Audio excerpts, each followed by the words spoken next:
안녕하세요. 주한교 성도 여러분 만나서 반갑습니다. 10월 31일 월요일입니다. 오늘도 주님과 함께 말씀과 함께 매일 주 함께 시작하도록 하겠습니다. 월요일인데요. 하나님께서 주시는 힘과 능력으로 오늘 하루도 넉넉히 이기시길 간절히 소망합니다. 오늘 우리가 읽어볼 말씀은요. 사도행전 10장 34절에 35절 말씀입니다. 사도행전 10장 34절에 35절 말씀. 베드로가 입을 열어 말하되 내가 참으로 하나님은 사람의 외모를 보지 아니하시고 각 나라 중 하나님을 경외하며 의를 행하는 사람은 다 받으시는 줄 깨달았도다. 아멘. 제가 외모로 인해서 편견을 좀 받았을 때가 있었습니다. 조금 통통하다 보니까, 그리고 좀 얼굴도 좀 까무잡잡하다 보니까 약간 친구들이 제가 운동을 못할 것이라고 좀 생각을 하더라고요. 그리고 더군다나 제가 피부가 좀 까마니까 이전 교회 초등부 친구들이 저를 가끔 이렇게 놀렸어요. 목사님 뚱뚱해요. 목사님 아프리카 흑돼지 같아요. 라고 막 놀린 적이 있었어요. 그래서 어쩌다 보니까 친구들이랑 달리기 시합 내기를 했고요. 제가 그때 내가 이기면 너희들은 놀리지 마. 라고 내기를 했어요. 그런데 아무래도 제가 어른이다 보니까, 그리고 또 나름 운동을 오래 했었다 보니까 제가 잘 달리는 것보다 친구들이 되게 놀라더라고요. 목사님 왜 이렇게 잘 달려요? 아무래도 이것은 이 일화는요. 제가 조금 통통해서 그러다 보니까 친구들이 고정관념을 가지고 있었던 것 같아요. 오늘 본문의 주인공은요, 바로 이러한 고정관념 가운데 수많은 사람들에게 이렇게 이상한 눈초리를 받게 되는 고넬료입니다. 그는 로마군의 백부장이었으며 이탈리아 본토 사람이었습니다. 그리고 그가 머무는 곳은 가이사라라는 도시입니다. 이 가이사라라는 도시에 대해서 좀 간단하게 좀 말씀드리면요. 헤롯 대왕, 헤롯 대제가 해안가에 도시와 항구를 의도적으로 건설한 곳입니다. 그래서 이곳이 이스라엘 주요 해상 무역지로 만들고자 했던 것이죠. 그래서 헤롯이 새롭게 건설한 이 도시 이름을 자신의 이름을 따서 헤롯이라고 얘기하지 않고 카이사라고 지은 이유가 그 당시 황제였던, 로마 황제였던 아우구스투스 황제에게 잘 보이고, 그리고 그 황제를 기념한다라는 그런 모습을 보이고자 했어요. 그래서 이곳에는요, 그 당시 로마 사람들이 살던 도시를 대부분 많이 그 건축 방법을 가져왔고, 도시 구획도 그렇게 설정이 되어 있습니다. 그러다 보니 이곳은 자연스럽게 이방 성전들도 많았고, 또 대거 그들의 문화를 받아들여서 또 그들이 자유롭게 이방 신들을 믿을 수 있게 환경을 조성해 줬습니다. 한마디로 이 도시는 로마를 위해서 지어진 것이었죠. 그래서 주로 헬라인, 로마인들이 많이 이주해서 살았고요. 토착민인 유대인들과 그로 인해서 많은 다툼이 일어났던 곳입니다. 그래서 유대인들은요, 그 당시 로마인이었던 이 고넬료를 좋게 보지 않았던 것 같아요. 왜냐하면 고넬료는 로마인으로서, 로마 백부장으로서 자국민을 지켜야 될 의무가 있었기 때문입니다. 이런 배경에 대한 이 이야기는 이제 그만하고요. 이제 고넬료에 대한 특징에 대해서 좀 잠깐 살펴보도록 하겠습니다. 고넬료는요, 사도행전 10장 2절 말씀에 이런 말씀이 기록되어 있습니다. 그가 경건하여 온 집안과 더불어 하나님을 경외하며 백성을 많이 구제하고 하나님께 항상 기도하더니. 아멘. 여기서 우리가 주목해야 할 문장은 바로 하나님을 경외하며 라는 단어입니다. 이 단어는 헬라어로 포보멘노스 톤 네온이라는 한 문장인데요. 사실 이 문장을 조금 직역하면 하나님을 두려워하는 사람들, 하나님을 경외하는 사람들이라고 이제 좀 번역할 수 있습니다. 그런데 이 단어는 일반적으로 그 당시에 이방인으로서 유대교를 믿는 사람들을 지칭했었습니다. 그러나 안타까운 현실은 이방인들은 하나님께 나아가는 것이 제한적이었어요.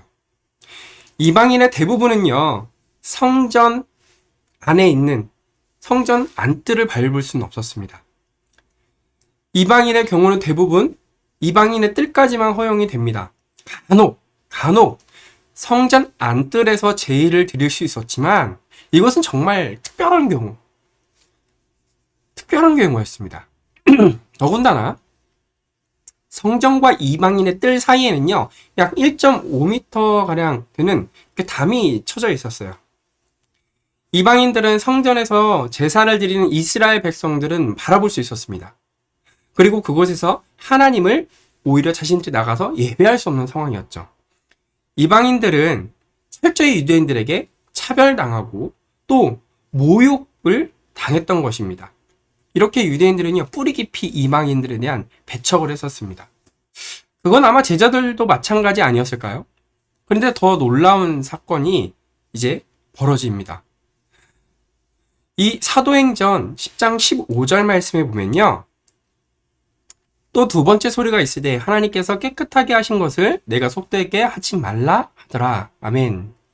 베드로는 욥바, 지금 이스라엘의 경제 수도인 텔아비브 인근에 있는 무장이 시몬의 집에 머물러 있습니다. 여기서 놀라운 체험을 하게 되죠. 하나님께서 베드로에게 광주리를 내려주셨는데 그 광주리에는 하나님께서 창조하신 각종 동물들이 있었습니다. 그런데 율법상 먹으면 안 되는 것들이 있었나 봅니다. 하나님께서는 베드로에게 이것을 다 잡아 먹으라 라고 이야기하지만 베드로는 율법적으로 부정한다면서 그것을 거부하죠. 그리고 하나님께서는 우리가 읽은 이 사도행전 10장 15절 말씀을 이야기하십니다.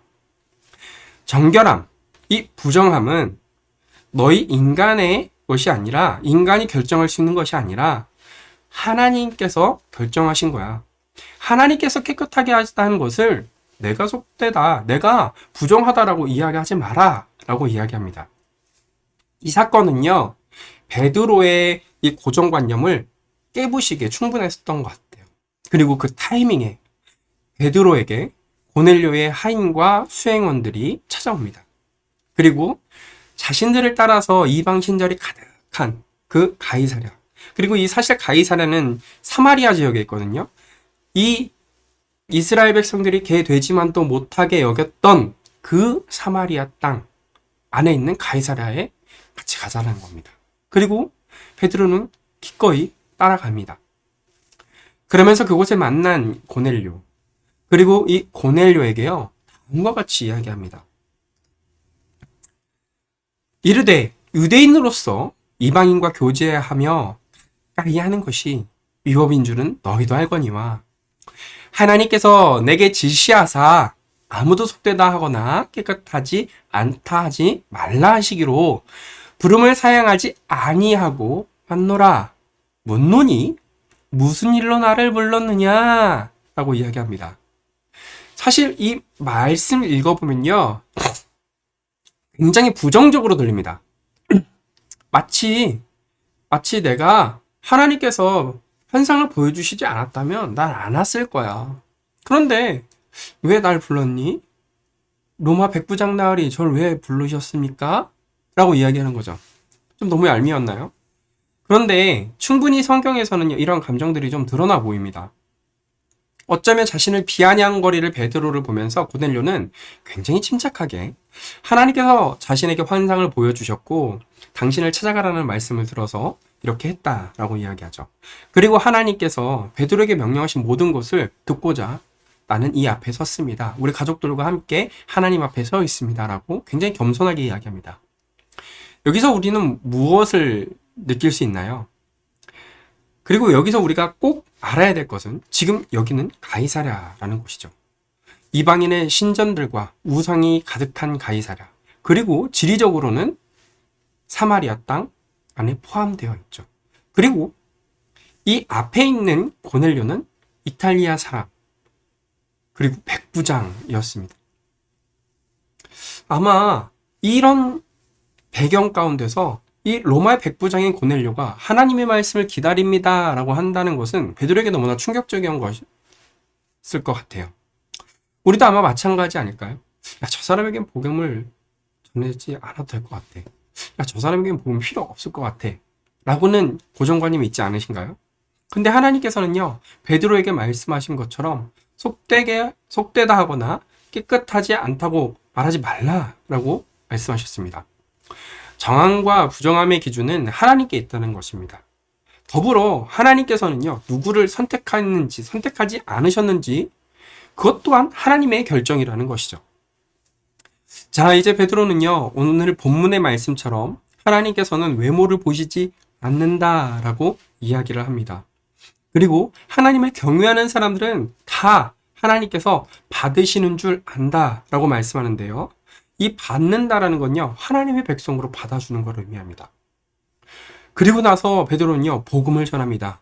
예수님께서 이 땅 가운데 왜 오셨는지, 예수님께서 우리를 위해 어떠한 일을 하셨는지에 대해서 전하죠. 사실 유대교 전통으로 인해서 차별받던 이방인이었던 고넬료에게 그 복음은 놀라운 역사를 일으키게 합니다. 일어나게 합니다. 고넬료는요, 자신이 이방인이어서 하나님 앞에 제대로 나아갈 수 없는 상황이었지만, 그리고 유대인들이 이야기하는 그 하나님을 간접적으로만 접하게 되었지만, 이제 그 하나님을 놀랍게 경험하게 되는 사건이 벌어지죠. 더군다나 베드로의 시선으로 보면 자신들만 경험할 수 있을 거라고 생각했던 그 성령 하나님의 임재가 이방인인 이 고넬료에게 동일하게 일하심을 보고 굉장히 놀라게 됩니다. 그리고 이제 복음이 유대를 떠나서 사마리아 땅으로 확산되어 가고, 이제 사마리아 땅뿐 아니라 이방 민족들에게도 이 복음이 전파되는 그 놀라운 것을 경험하게 되죠. 성도 여러분, 우리도 이렇게 놀라운 경험을 하기 원합니다. 우리도 우리의 삶 가운데 복음을 전하고, 야, 저 사람은 복음을 믿지 않을 것 같은데? 라고 생각을 하지만 그 사람이 오히려 예수님 앞에 나아오는 놀라운 기적을 경험하기를 소망합니다. 그래서 저는 이 말씀을 우리 성도님들에게 나누며 함께 이 말씀을 의지하면서 이번 일주일을 좀 보냈으면 어떨까라는 생각을 하게 됩니다. 데살로니가전서 1장 5절 말씀입니다. 이는 우리 복음이 너희에게 말로만 이른 것이 아니라 또한 능력과 성령과 큰 확신으로 된 것임이라. 우리가 너희 가운데에서 너희를 위하여 어떤 사람이 된 것은 너희가 아는 바와 같으니라. 아멘. 사실 솔직히 저도 지금 복음을 전해야 되는데요, 두렵습니다. 지난번에 말씀드린 것처럼 장인어른에게 교회 나가자라고 이야기하는 것, 이 한마디 하는 것이 저에겐 굉장히 큰 용기가 필요한 내용입니다. 하지만 교회를 같이 가보실래요? 라고 던지는 이 한마디를 통해서 사람의 말이 아니라 하나님의 능력과 성령님의 감화 감동, 그로 인해서 그동안 보지 못했던 놀라운 기적으로 하나님께서 함께 해주실 것임을 저는 간절히 기대하고 또 기도하고 있습니다. 그래서 아직 믿지 않는 우리 새신자들이 복음을 받아들일 수 있는 계기가 되었으면 좋겠습니다. 어쩌면 우리에게 필요한 그것은요, 뛰어난 언변이 아닌 것 같습니다. 하나님의 능력, 성령님의 감화 감동하심, 그것으로 인한 큰 우리 안에 있는 그 확신 가운데 복음을 전하실 때 많은 사람들에게 예수님을 알릴 수 있는 기회가 되지 않을까 합니다. 그래서 이번 한 주 같이 이 말씀을 붙잡고 같이 도전해 보셨으면 좋겠습니다. 그럼 같이 기도하도록 하겠습니다. 하나님 아버지 감사합니다. 하나님, 오늘 베드로의 모습을 보면서 베드로가 가졌던 어쩌면 고정관념들, 그리고 베드로가 가졌던 정함과 부정함의 기준들, 그 모든 것이 하나님 앞에서는 의미가 없고 오히려 정함과 부정함의 기준은 하나님 앞에 있으며 택함과 택하지 않는 것 또한 하나님의 권한임을 깨달았습니다. 아버지 하나님, 그럼 우리에게 남겨진 것은 무엇입니까? 우리는 하나님께서 우리에게 맡겨주신 사명, 복음을 전하는 것입니다. 누가 택함을 받았는지 모릅니다. 그러기에 더 열심히, 더 많은 사람들에게 복음을 전하며 아버지 하나님의 놀라운 역사하심을 경험할 수 있도록 주님 함께하여 주옵소서. 우리가 복음을 전하면서 아버지 하나님 간절히 바라고 원하는 것, 화려한 언변이나 뛰어난 어떤 증명을 하려는 것이 아니라 내 안에 있는 예수님에 대한 그 큰 확신으로 아버지 하나님 복음을 전하기 원하며 그 가운데에 성령 하나님의 놀라운 능력 하심이 함께하여서 우리가 복음을 전하는 태신자들이 하나님 앞에 나아올 수 있도록 은혜 허락하여 주옵소서. 그리하실 예수님의 이름으로 기도합니다. 아멘. 그럼 우리 함께 기도하도록 하겠습니다.